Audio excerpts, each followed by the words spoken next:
Today, I'd like to talk about the most magical place in the world, Tallaght.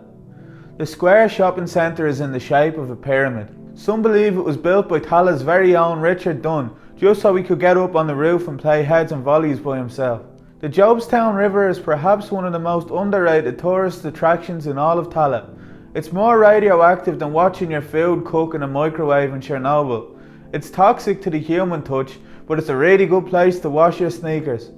Parents used to scare their children by warning them if they spent too much time swimming in the river, someday they'd end up on California. The entire economy of Tallaght is powered by this Domino's, which is also known as the sweatshop of Dublin Southwest.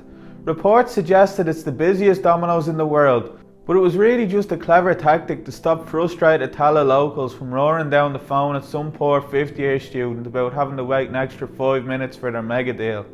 The patron saint of Tallaght is this gnome that was stolen out of someone's back garden. His real name is Monji, which is just gnome spelt with all the letters mixed up. Monji currently resides on the Glenview roundabout, which is where he shall remain until the end of time. The Arts Council offered €50,000 for a commission for Monji, and Tallaght told the Arts Council to fuck off. Tallaght natives often used to report that they could smell biscuits when approaching the Jacobs factory, but when the site shut down in 2015 and was replaced by Amazon, the biscuit smell still remained. And that's because Tallaght actually just smells like biscuits. On your journey through Tallaght, you may notice the insignificant blob of green fields that lie beyond the event horizon. That's called Bóthar na Bríona, and it's known as the Connemara of Tallaght. This is the only place in Dublin you'll find Canada goose right beside an actual goose.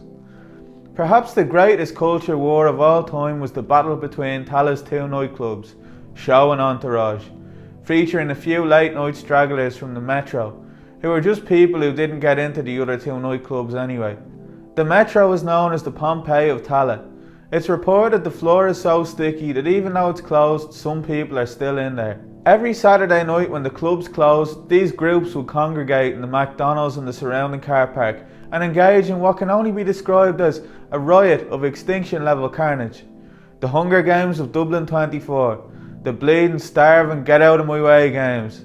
The winner got to skip the queue and get the first Big Mac, while also being awarded with the privilege of seeing the unbridled fear in the eyes of the greatly outnumbered Garda as they stood there and did nothing because they were frightened.